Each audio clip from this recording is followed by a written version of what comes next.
Hey guys, welcome back to another video.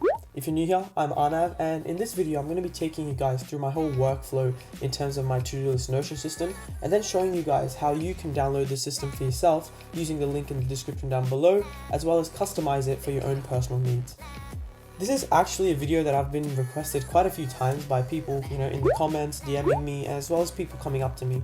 So let's hop into the computer and get started. Okay, this is what I like to call the overview page, and it's a part of the system where you don't end up spending too much of your time. So I'm going to quickly show you guys all the relevant parts of the system.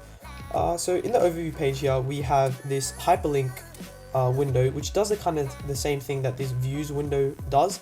Basically, this Notion system has a bunch of different views, which are basically different ways to look at your to-do list tasks. All these different views have different purposes, which we'll try to get into as the video goes on, but for the time being, that's all you need to know. Down here, there's nothing much going on. It's just a normal text file, space for you to write reminders and stuff like that. And usually, most of the time, I have these views toggled off because it just looks cleaner. And these are basically hyperlinks that help you get from one place in the system to another quickly. Doesn't matter where you are on which page. Another thing you guys should know is when you click Master Manager, it basically brings you back to the overview page. So now let's jump into the inbox. Now this inbox, I think, is one of the most important aspects of this to-do list system, and it's where the whole workflow starts. Now, one of the things I love about this inbox, and I think this is something that you guys should incorporate into whatever to-do list system you're using, and that's its quick capture functionality. Now, a lot of the times when you think of a to-do list task and you have a system in which it takes a lot of friction for you to be able to get that task into the system in the first place, you're likely not to even put that task in the system in the first place and then do it later on down the line. So having this quick capture functionality is really important. And this functionality basically lets you to quickly input data into your system. And that's what we have here. So basically, throughout the day, this is where it starts. I'd come across a task that I want to, put into the to-do list system. And rather than having to do anything, I will just open inbox.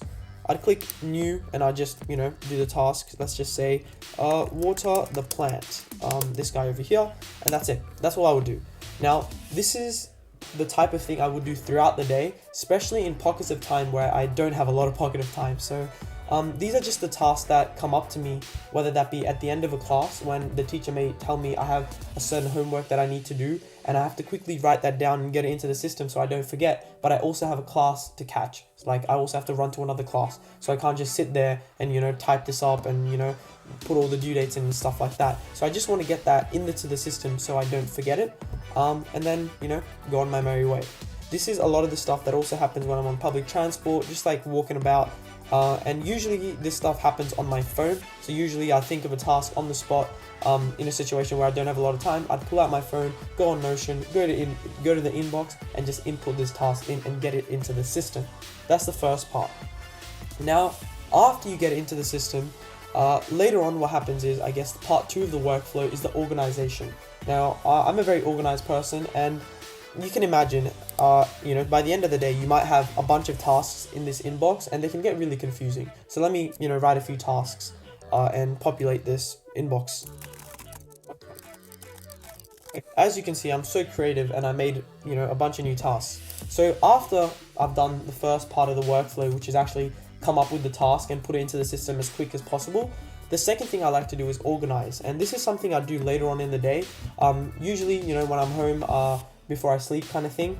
And what you do here is you'd use the different organizational tools that are built into the system to organize this information, and then we can use those different kind of views to look at this information in certain type of ways, which will help us to get these tasks done. Now, the main ones here are basically the due dates. So I think in terms of the watering the plant, I would like to do it today. And then all these ones, I'm going to give random dates into the future. Due dates. Now, as you can see, the system by itself will order them based on the due date, and this state here is something I find really helpful, and it's a visual way to tell you about the due date. So any task that does not have a due date will basically be white.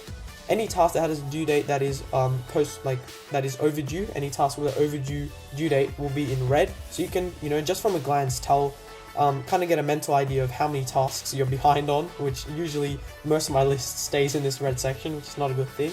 And if you have a task that is due on the day, then it's going to be green, and if you have a task that's due sometime in the future, it's going to be blue.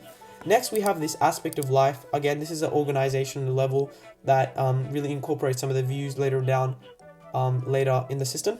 Anyway, let's just, say this is a school task. This is and this can be a family, and this blank task can be fitness. Anyway, after you've done that, you see this priority. Now, prioritization is really important, and we're going to get into that in just a sec. For the time being, let me quickly tell you guys what subjects are. In terms of my life basically revolves around school. Like, that's the most important part of my life, I guess. 5 days out of the 7 in a week, I'm spending most of my time at school. So I have an extra level of organization built into the system, whereas whenever you click aspect of life as school, you can also pick which subject it is. So I'm just going to pick random subjects. Oh, thank God I've done accounting and I don't have to do accounting now, but I'm just going to pick random subjects, and I'll show you guys later why picking these subjects is important. Anyway, so that's your subjects done, and that is your inbox done. Now, what the idea is you get tasks into the inbox, quick capture, then you organize them later on down the line, and after you've organized them, you can untick these checkboxes, these ones, and what they do is they basically empty your inbox, so it's clean. Now, all those tasks haven't just disappeared from your system, they've just gone to other places which you will access through those different kind of views I was talking about earlier. Now, next, let's look at priority view, which is, again, one of the most important views in my opinion. Now, the priority view is basically, as it suggests, it's where you prioritize your tasks. Now, a lot of the reasons why a lot of to-do list systems fail is because people just end up having too many tasks in the system, and they get overwhelmed and they don't know where to start, and in the end they get nothing done. And as you can see, I have a bunch of tasks here. Now, whenever you make a new task, basically everywhere but here, I'll show you what I mean in a second, the priority level okay, so basically whenever you make a new to-do list task, the priority level of that task assigned will be medium by default. And then after you've, organized it and kicked it out of your inbox, this is another thing I usually do at the end of the day, where I'll come down, I'll look at all my tasks, and I'll basically prioritize them. So let's do that really quickly. All my tasks into priority wise. What this allows me to do is it makes it really easy for me to know what I need to work on next, and what's the most important thing that I need to work on that will have the largest return on investment for my time for the time being. Now, after I've put my task into the inbox, organized it, come to priority view, prioritized it, this is usually where I pick on what task I want to do next. So I'd come here, I'd pick the task. As you can see, the tasks are also ordered here in terms of their due date. So as you can see, that is red over here. If I was to make that, if I was to make that overdue, it would actually disappear, because a priority view only shows you the tasks that are either due today or into the future. The tasks that are overdue still don't disappear, you can see them in other views, but in terms of the priority view, it only shows you your current priorities that you have on the day. Anyway, so what I'd do here is I'd come, here, and after I've, organized everything, I'd usually come, pick a task, start on it. Once I'm done, I'd click done, and then it would disappear. By the way, everywhere in this to-do list system, wherever it says new, you can basically create a new to-do list task there.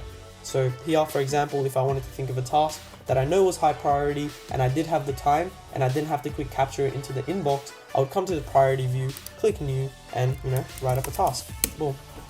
All right. That was priority view. Now I'm going to quickly speed through some of the other useful views in the system. Now, school is a very important view, and this is probably the view that I spend the most time on.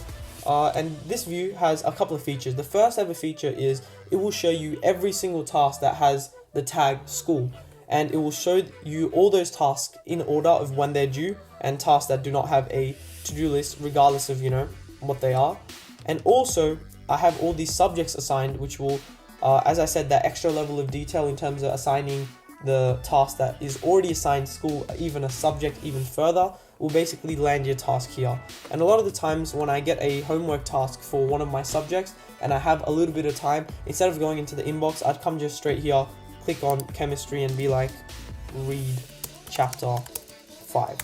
and that will already assign it, the subject as chemistry. It will already assign it the tag school, and obviously priority is medium by default. And then when you're done this task, you literally come here and you click done, and it disappears. That's the school view. Some other useful views are the calendar view, which will basically show you all your to-do list tasks in a calendar, which you can move, and you can also make tasks here. You can make literally tasks anywhere in the system. And then the next 7-day views is really good as well. I usually use this view on the weekends. It basically allows you to see what you have coming up in the next 7 days, as well as all your overdue tasks, so nothing basically catches you off guard. That's basically majority of the system, and the rest I guess you guys can figure out on your own. And if you have any questions, leave them down in the comment section below so I can help you out. But now let's quickly see how you guys can download this system and customize it for yourselves. So firstly, if you don't already have a Notion account, make one. And if you haven't made a Notion account, all you have to do is go to Google, literally search up Notion, go to the first link that comes up usually, and then click login. Notion is free, and if you have a student account, you can even get the personal pro program for free. And a lot of the times, instead of signing up, you just log in through your Gmail, and everybody has a Gmail, so log in. Once you log in, if you are new to Notion, this is what your page will look like. If you're not new to Notion, then you already know how this works. Then after you've made your Notion account or logged into your current Notion account, you want to go down in the description down below, and basically you want to click on the link, the first link in the description, and that will bring you to this page, which is your ultimate to-do list task system template. Once you're in this, once you're on this screen that I am on now, you just want to come here and click duplicate. And as long as you are logged into your Notion account in the same browser on another tab, it will basically duplicate this workspace into your own Notion. So yeah, I also did this a few times off camera, so it usually takes anywhere from 5 to 10 minutes, so give it some time, and I'll see you guys back when it's imported. It took a couple of minutes, and there we go. It's here, your own ultimate to-do list task system. Now, this is the system in front of you. This is pretty much all you need. I'm going to quickly teach you guys how to customize two different things. The first thing is cosmetic. If you haven't used Notion, then you can basically come here, change color, and choose whatever background you want. I do like to customize my to-do list system because it's something you're going to be seeing on a daily basis. So you want to make it as pretty, I guess, as you want it to be. Let's do cool glasses emoji. And yeah, so that's how you customize the page in terms of here. You can also go into school and stuff and customize all these different colors to whatever you want, which you just come over here and you can change whatever color you want it to. That's the first thing I wanted to teach you guys. Now the second thing is much more important, and it's that extra bit of customization that will help you basically personalize the system for yourselves, and that is how to change these subjects. Now most of you guys are going to be in school or uni, and the chances are you don't have the same subjects as me, so you probably are going to want to change these subjects. So what you do basically is, for example, imagine you don't have accounting, right? If you don't have accounting, what you want to do is you basically want to delete it from here, and you want to retype your subject that you do have. So for example, you guys might have food studies. Okay, I don't know, some people have food studies, my friend did it this year. So for example, if you do have a new subject and you want to change your new subject up here, and then you want to come down here, click a new task, and then go here to accounting or whatever subject that you previously changed. You want to click these three dots, and you just want to rename it as whatever your new subject is. So in this case, food studies, and that's pretty much it. So now when you go to inbox and you make a new task, cook a meal, and you tag it as school and food studies, and next time you go to your school tasks, it will firstly show you your school task here, because it's a school task and you can assign it your date or whatever. Let's say we have to cook the meal on New Year's Eve, and then it's going to appear in your food studies as well. And that's pretty much it. So that's all I wanted to teach you guys. Again, another disclaimer, this template was originally inspired by Thomas Frank, so I'll leave his links down in the description down below. And that's pretty much all I wanted to teach you guys. If you guys have any questions, hit me up in the DMs if you want. My Instagram is on the screen now, hopefully, and you can also comment down below. But yeah, enjoy it, try it out for yourself, and let me know how it goes. I'll see you guys next time. Peace. What we do here is go back.